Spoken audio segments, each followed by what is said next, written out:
Let's take a road trip from Denver to Utah. As anyone who drives Interstate 70 through the mountains knows, it's a little bit of a crapshoot about whether you'll be delayed along the way. In the winter, it's the weather. In the summer, it's construction. And any time of year, you've got those pesky other drivers. We analyzed data from CDOT and found out that closures happen every 2.4 days.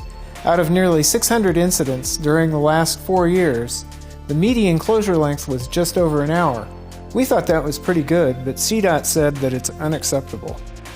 Closures occurred every month in the last 4 years, with February through April proving to be the worst, while summer travel, not surprisingly, was disrupted least often. Most of the trouble happens west of the Continental Divide. We're over 11,000 feet at the Eisenhower-Johnson Tunnel, and road conditions can get dramatically worse in just 5 minutes. From the tunnel to Vail, you are truly in the mountains, and closures are common. In bad weather, or when wrecks close the road, CDOT often stops traffic at Silverthorne, where drivers can find places to pass the time.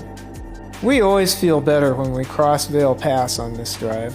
That's especially true going west, because the terrain levels out a bit past Vail, and the speed limit picks up to 75 miles per hour. But the interstate holds pitfalls beyond high elevation and weather.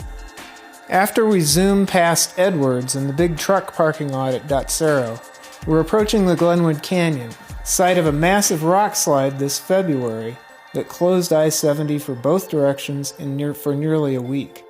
That isn't included in this data, it happened later, but there's a risk any time of year that rockfall will close the canyon.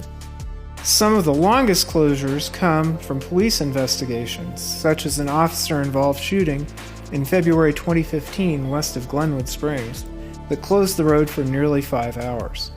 But the road closes for a range of reasons, about half the time involving commercial vehicles, and once in a while for glare or livestock on the road. So here we are at the end of our road trip. If you decide to go on to Utah, you're on your own.